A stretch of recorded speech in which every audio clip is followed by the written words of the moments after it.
पढ़ने को बैठाया। मकतब खाने में बातरी के रस्म मुल्क भिजवाया। पहले दिन तो बिस्मिल्लाह पढ़ाई गई, मुआफ़ के रिवाजे जमाने के तकरीब शादी की अमल में लाई गई। जब दूसरे दिन मुल्ला उनको सबक देने लगा, अमीर को तो जो कुछ मुल्ला ने पढ़ाया उसको ठीक ठीक पढ़ा, लेकिन जब मुल्ला ने अमर से कहा कि बोल अलिफ, बोला रास्तों पर हक है। मुल्ला ने कहा मैं कहता हूँ अलिफ क्या, तू कहता है रास्तों पर हक है, यह क्या बात है, कैसा अहमद है। अमर ने कहा मैं आपके सवाल का जवाब देता हूँ, जो बात मैं समझता हूँ वही खिदमत आली में अर्ज कर रहा हूँ। यानी आप कहते हैं अलिफ, मैं कहता हूँ रास्तों पर हक है, इसमें सरे मुंह फर्क नहीं, मुत्तलक है। यानी अलिफ सीधा है और अलिफ का आदत एक है और चार महदूला शरीफ की भी वाहिद है। अगर यह गलत कहता हूँ तो आप तारीफ और तंबीह फरमाइए, मुझे कायल कीजिए और किसी तौर पर समझाइए कि आप इसमें क्या कहते हैं। क्या खुदा वाहिद नहीं, क्या कोई और भी उससे शिरकत रखता है, उसके सिवाय और कोई शाने वहदानियत रखता है। गरज के बाहजार खराबी अमर ने ज्यों त्यों पहली तख्ती पढ़ी। जब दूसरी तख्ती की बारी आई, ये अलिफ खाली, बे के नीचे एक नुक्ता, ते के ऊपर दो नुक्ते, से के ऊपर तीन नुक्ते की बारी आई कि और भी अमर की तबीयत घबराई, मिजाज में शरारत घबराई। हमजा से कहने लगा तुमको इख्तियार है, इस मुल्ला से पढ़ो, अपनी औकात जाया करो। मैं तो नहीं पढ़ने का, ऐसे ही से बाज आया। मैं कायदा पढ़ने को आया हूँ या हिसाब से को किताब लाया। अगर अलिफ खाली है तो मुझको क्या, अब किसी के पास एक दो तीन नुक्ते हैं तो मुझे क्या परवाह। खुलासा यह कि अमर ऐसी ही शरारतें या अमेज बातें किया करता था, सबक को बातों में उड़ाया करता था।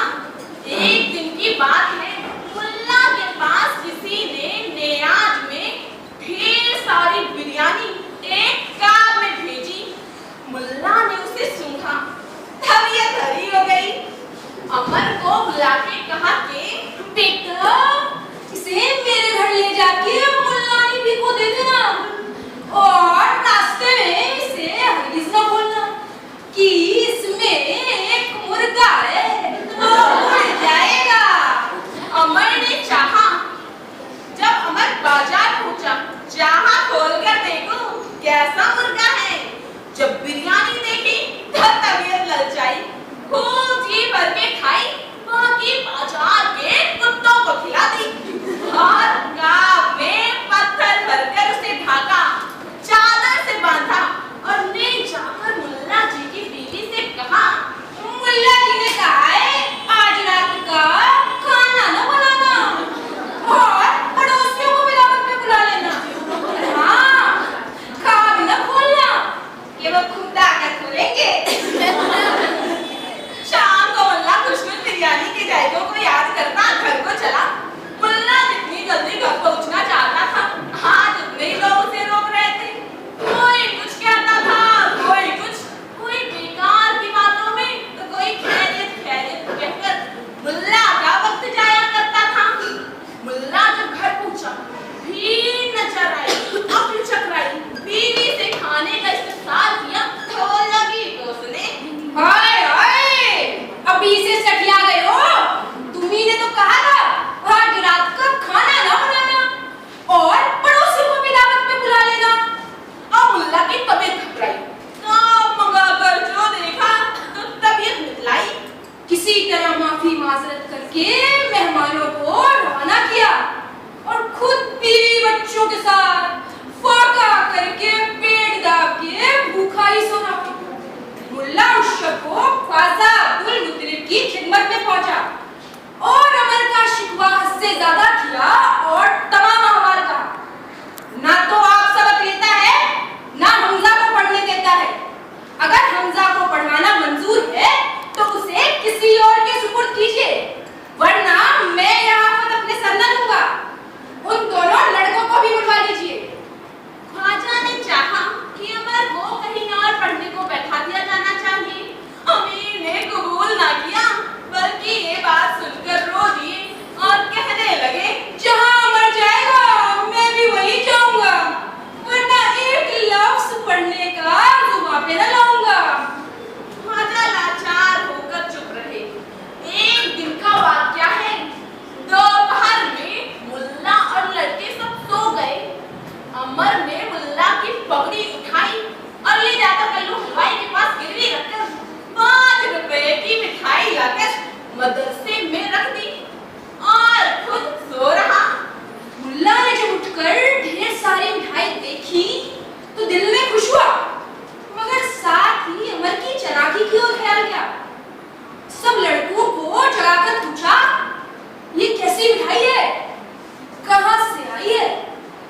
फरमाई। बाकी अमर ने लड़कों में बांट दी और आप भी खाई।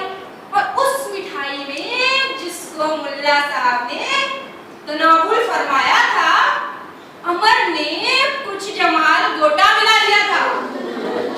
थोड़ी देर बाद मुल्ला साहब के पेट में कब्ज और दर्द शुरू हुआ। कराकर और पेच पे पेच छोड़ने लगे। मुल्ला को शिद्दत से दस्त आने लगे। पैखाने तक जाना दुश्वार हो गया। हाथ पांव थरथराने लगे। अमर को जगाकर पूछा कि अरे इस मिठाई में ऐसा क्या मिला हुआ था कि जिसके खाने से मेरा हाल ऐसा पतला हुआ। अमर ने कहा, हजरत को तमाम कायदे में से रे ऐसी याद है कि सुगंध तकिया हो गया है। अब मैं भी लाम का मुंह से निकालूंगा कि मुझको यही तरीका खूब अजबर हुआ है। और मिठाई वो तो हम सबने खाई है कि टकार तक नहीं आई। अगर हजरत का हाल पतला हुआ है तो हम लोगों का क्या हुआ है? अगर हाँ मगर ये हो तो मसल मशहूर है कि किसी को बैगन पच जाए या ना पचे, या आपने मेरे जाने से पहले ऊपर ऊपर की शीरनी किसी लड़के से उड़वाई होगी, या बेएहतमादी और बेएहतियाती ने वो मिठाई खाई होगी। बाबा पकड़ ऐसे ना थे कि कोई उनसे बेकार होवे और उसके मेदे में किसी तरह का फसाद न होवे। और सिवाय इसके आप काहे होके के मारे इतनी खा गए कि हजम में फितूर हुआ, तहलील में कुसूर। अमर के शरारत अमीर ने दरियाफ्त करके मट्ठा मंगवाया, मुल्ला को दिलवाया और कहा, शीरनी की हरारत हुई है, उसी ने गर्मी की है, आप दही नौश फरमाइए और दिल में और तना का विश्वास ना लाइए। जब 4 घड़ी दिन बाकी रहा, मुल्ला ने लड़कों को छुट्टी दी। सबों ने अपने अपने घरों की राह ली। मुल्ला ने जब अपना जुम्मा मामा संभाला, देखे तो पगड़ी कहीं ना मिलती, खो गई। नाचार कमरबंद का मामा सर पे बांध के घर को चला। रास्ते में जब हलवाई की दुकान के पास से गुजरा तो हलवाई पगड़ी लेकर दौड़ा और कहने लगा, हजरत को पगड़ी भेजकर मिठाई मंगवाना क्या जरूरी था? 5 रुपए भी ऐसे ना थे कि मुझे आपका एतबार ना होता, 5 दिन के वास्ते करार ना होता। दामों की बिल्कुल जरूरत नहीं है, जब खर्चा आया करे भिजवा दिया कीजिए। और मुल्ला ने ये जुमला सुनकर कुछ कलामात जमाना साजी के उसके जवाब में गए और पगड़ी लेकर मजबूरन जेब से 5 रुपए निकालकर उसके हाथ में रखे और जी में सोचा कि ये वही मिठाई है कि अमर ने आज फातिहा दिलवाई है।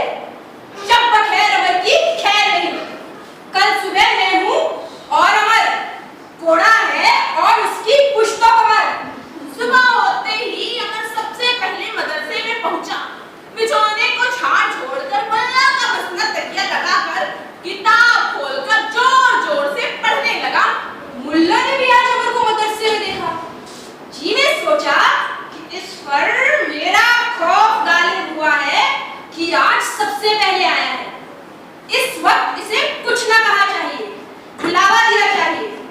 मुल्ला ने सब लड़कों को सबक देकर कहा कि तुम सब यहाँ बैठे हुए पढ़ो, मैं हमाम में जाता हूँ, बहुत जल्द वहां से फरागत करके आता हूँ। तुम सब इसी तरह बैठे हुए पढ़ो और अपना अपना सबक याद करो। और हिजाब तैयार करके पहले ही अमर के हाथों हमाम में भिजवा दिया और पीछे आबरू हमाम का किया। रास्ते में फुर्सत पाकर अमर ने पैसा भर हड़ताल को बारीक बारीक पीस कर हिजाब में मिला दिया। अब मुल्ला जी हमाम में गए। वो हिजाब दाढ़ी मूंछों में लगाकर एक आसन के बाद गर्म पानी से मुंह धोया। मूंछ दाढ़ी का सफाया हो गया। अश्के निजामत में मुंह धोया। मुल्ला शर्मिंदगी से पानी पानी हुआ। हर एक से नजरें बचाने लगा। एक बुर्का चेहरे पर डाल ख्वाजा अब्दुल मुत्तलिब की खिदमत में पहुंचा और सूरत अपनी दिखा के खूब मुंह पीटा और रोकर कहा कि अमर ने इस बुढ़ापे में मेरी ये शक्ल बनाई, इस अखीर सिंह ने मुझे जिल्लत दिखाई, मारे शर्म के किसी को मुंह नहीं दिखा सकता हूँ, किसी दोस्त आशना के पास क्यों कर जा सकता हूँ। और तमाम किस्सा उसमें पगड़ी मिठाई और जमाल घोटा डाल देने का बयान किया। ख्वाजा ने मुल्ला को उच्च करके रुखसत फरमाया और अमर को सजा देकर घर से बाहर निकाल दिया। अमीर से कहा कि अगर तुमने अमर का नाम भी लिया तो हम तुमसे बहुत अर्जुदा होंगे। बेटा, ऐसे नालायक शरीर को कोई अपने पास बैठाता है, शोहदे लुच्चे को कोई घर में बुलाता है। ऐसे आदमी की सोहबत में इंसान बदनाम होता है, सोहबत बद का बदतर अंजाम होता है। अमीर को अमर की जुदाई कब गवारा थी। 2 शबाना रोज तक भूखे प्यासे रहे, कोठे पर जा के रोया किए। जब ये बात ख्वाजा मुत्तलिब को पता चली, 4 अमर को बुलवाकर तकसीम माफ की, अमीर के हवाले किया और एक रुपया मुल्ला के नाम सिफारिश में लिख दिया। मुल्ला ने कसूर माफ किया और बदस्तूर अमर फिर से मदरसे में दाखिल हुआ, मगर ख्वाजा ने शर्त रख दी थी कि 3 दिन तक एक रोटी पर गुजारा करना होगा। अल्लाह अल्लाह खैर सल्लल्लाह खुदा खुदा करके पहला दिन गुजरा। जब एक रात फाके से गुजरी तो अमीर ने अमर से कहा कि अब तो भूख के मारे अपना काफिला तंग है, फाके के सबब तबीयत का और रंग है, कुछ खाने की फिक्र कर लिया चाहिए, किसी तरह पेट भर लिया चाहिए। अमर ने कहा, आप यहाँ इत्मीनान से बैठिए, अरे गुलाम खाने का इंतजाम करता है, देखिए तो सही कैसी कैसी नेमतें हुजूर को इस मुकाम में खिलवाता है। यह कहकर शहर की ओर रवाना हुआ और एक कसाई की दुकान से 2 हाथ आग लेकर मुल्ला के घर के पिछवाड़े पहुंचा, जहां उनकी मुर्गियां घूरे पर चढ़ा करती थी। वो पकड़नी शुरू की और इस तरह से कि दूधे के एक सिरे पर गिरा देकर घूरे पर फेंका। मुर्गी जब निकल गई तो दूसरी ओर से फूंकना शुरू किया। आंच जब फूल गई, मुर्गी के गले में गिर पड़ी, फंदा लगा, फौरन मुर्गी चिपक गया और एक रुमाल में बांध लिया। जब 15 से 16 मुर्गियां रुमाल में बांध चुका और कुछ लेने देने की तदबीर सोचा, 4-5 पत्थर पिछवाड़े से घर की छत पे फेंके और मुत्तजिरे वक्त खड़े रहे। और अब आती है मुल्ला की बीवी।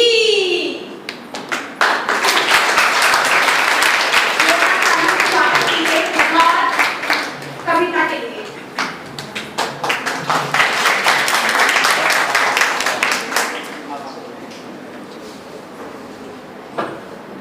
मुल्ला की औरत गुल बजाती हुई घर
अब्दुल मुत्तलिब के पास गया और बोला,